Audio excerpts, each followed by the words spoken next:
Ops कैसे मिले पुरानी पेंशन। एनपीएस को ऑप्स में बदलकर सरकार कर सकती है सालाना 1 लाख करोड़ के राजस्व की वापसी।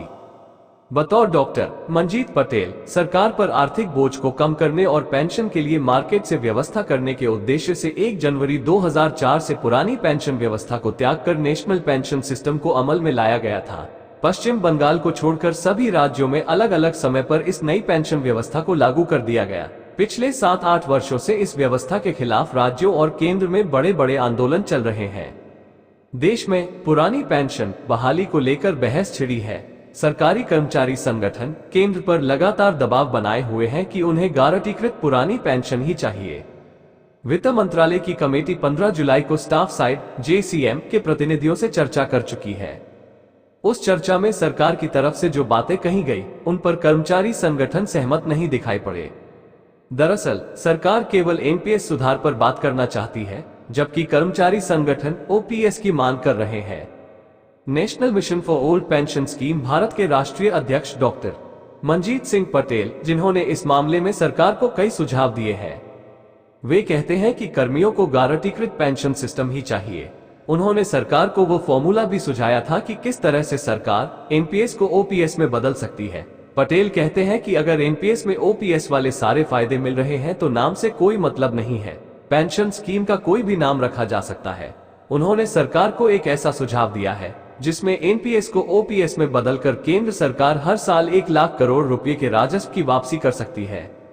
बतौर डॉक्टर मंजीत पटेल, सरकार पर आर्थिक बोझ को कम करने और पेंशन के लिए मार्केट से व्यवस्था करने के उद्देश्य से 1 जनवरी 2004 से पुरानी पेंशन व्यवस्था को त्याग कर नेशनल पेंशन सिस्टम को अमल में लाया गया था। पश्चिम बंगाल को छोड़कर सभी राज्यों में अलग अलग समय पर इस नई पेंशन व्यवस्था को लागू कर दिया गया।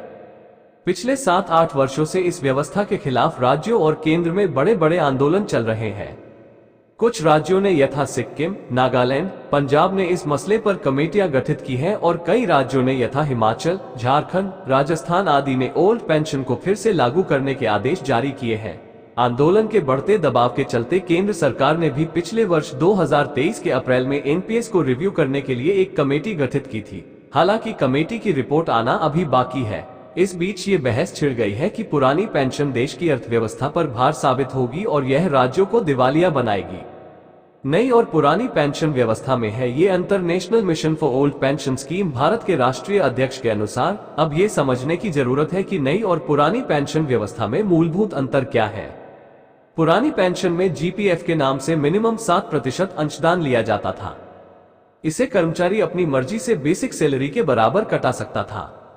इस हिस्से पर सरकार ब्याज की गारंटी देती थी। कर्मचारी अपनी सुविधानुसार ये पैसा निकाल सकता था। सेवानिवृत्ति पर यह पूरा पैसा उसको एकमुश्त मिल जाता था। सेवानिवृत्ति पर उसे अंतिम सैलरी का 50% पेंशन के रूप में अलग से हर महीने मिलता था। ये पैसा डीए के कारण बढ़ता रहता था। पे कमीशन का लाभ भी पेंशनर को मिलता था। अब जो व्यवस्था की गई है उसमें जीपीएफ की तरह ही लेकिन 10% सीपीएफ के रूप में कटौती की जाती है। सरकार भी अपनी तरफ से 10% के मुकाबले 14% का अंशदान देती है। इसे एलआईसी, यूटीआई और एसबीआई शेयर मार्केट में निवेश करती है। इनके लिए एनपीएस व्यवस्था अभिशाप बन गई, पटेल बताते हैं। हालांकि इस पैसे पर ब्याज की कोई गारंटी नहीं दी गई है। सेवानिवृत्ति पर जितना भी कॉपस इकट्ठा हो जाता है उसका 60% फंड के रूप में कर्मचारी को दिया जाता है। 40% फंड उसको पेंशन के लिए एन्युटी के रूप में लगाना पड़ता है। अब समस्या ये है कि जिन कर्मचारियों की रिटायरमेंट 25-30 साल की नौकरी के बाद होगी उन्हें तो ठीक ठाक पेंशन मिल सकती है।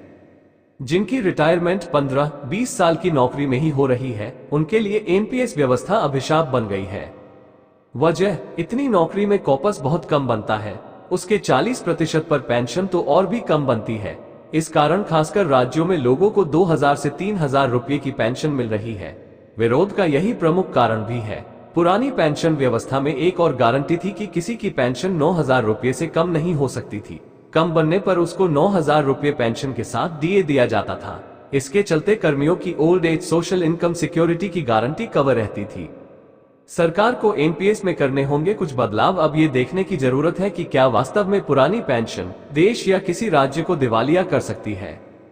क्या इसको फिर से लागू किया जा सकता है या क्या एनपीएस को ओपीएस में बदला जा सकता है। पटेल के अनुसार इस विषय में स्टडी यह कहती है कि हाँ, एनपीएस व्यवस्था को बिना खत्म किए भी कुछ बदलाव करके इसको ओपीएस जैसा या ओपीएस ही बनाया जा सकता है।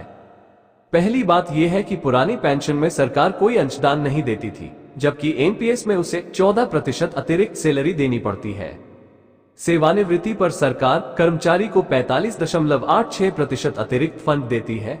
इसे मैनेज किया जा सकता है यदि सरकार एनपीएस में ही यह व्यवस्था कर दे कि कर्मचारी और सरकार के अंशदान अलग अलग रहेंगे। कर्मचारी के अंशदान को जीपीएफ की तरह ही फिक्स ब्याज दिया जाएगा। ये सुविधा भी कर दी जाए कि कर्मचारी अपने अंशदान को 10% से बढ़ाकर 50% तक कर सकता है। फिक्स ब्याज के चलते सभी कर्मचारी अपने अंशदान को 2 से 4 गुना बढ़ा सकते हैं, जो मार्केट की लिक्विडिटी और इन्वेस्टमेंट को अप्रत्याशित रूप से बढ़ा सकता है।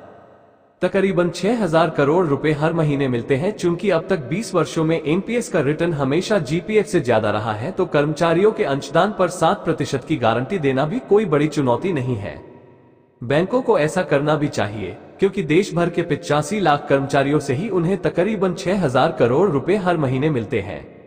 यह एक बहुत बड़ी बात है। अगर ये बंद हो जाए तो इन बैंकों का चलना ही मुश्किल हो जाएगा। रिटायरमेंट पर कर्मचारियों को कुल कॉपस का कुछ 60% फंड दिया जाता था, उसकी जरूरत ही नहीं रहेगी, बल्कि कर्मचारियों को केवल उनका ही पैसा वापस मिलेगा। ऐसा करने से सरकार के फंड में 45.86% की अतिरिक्त बचत होगी। इससे पेंशन फंड एन्युटी के लिए इस्तेमाल किया जा सकता है। इसको इस टेबल से भी समझ सकते हैं। रिटायरमेंट पर कैसे मिले 50% पेंशन? मंजीत पटेल के अनुसार दूसरा ये कि कर्मचारी को सेवानिवृत्ति के बाद 50% पेंशन कैसे दी जाए। ये भी ज्यादा मुश्किल काम नहीं है। एनपीएस में हम देखते हैं कि सरकार हर महीने 14% अतिरिक्त सैलरी का अंशदान करती है।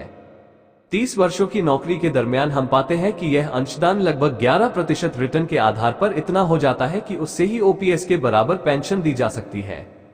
अगर सरकार अपने अंशदान से ओपीएस के बराबर पेंशन देने की व्यवस्था कर दे तो ये कॉपस उसके पास ही वापस आ जाएगा, जबकि एनपीएस में दोनों अंशदान अंततः कर्मचारी और उसके परिवार को चले जाते हैं। इस तरह हम पाएंगे कि जो पैसा सरकार किसी कर्मचारी की पेंशन के लिए पूरी नौकरी के दरमियान कंट्रीब्यूट करती है, वो रिटायरमेंट पर सरकार को ही एकमुश्त वापस मिल सकता है। ये प्रक्रिया एक ऐसे साइकिल का निर्माण करेगी जिससे एक परमानेंट पेंशन फंड तैयार हो जाएगा। सबसे बड़ी बात यह होगी कि किसी भी पेंशनर की मृत्यु के बाद अगर उसका स्पाउस जिंदा है तो उसको अंतिम पेंशन का 60% ही फैमिली पेंशन के रूप में देना पड़ता है। अगर हम भारत की जीवन प्रत्याशा के हिसाब से देखें तो पाते हैं केवल 30% लोग ही सेवानिवृत्ति के बाद 70 वर्ष या अधिक उम्र तक जीवित रहते हैं।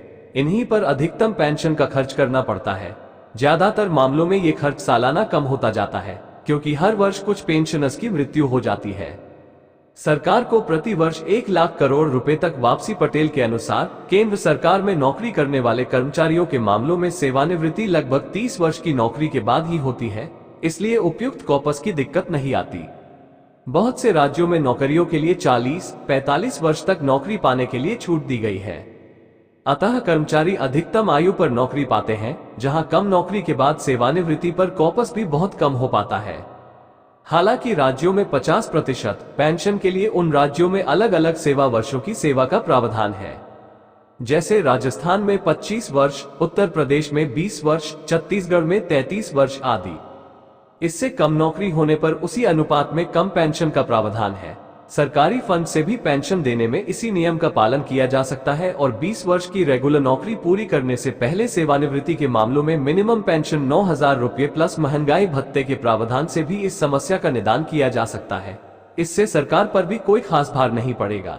डॉक्टर पटेल बताते हैं कि एक स्टडी के मुताबिक ऐसा करने पर सरकार को वर्ष 2033 से प्रति वर्ष 1 लाख करोड़ रुपए तक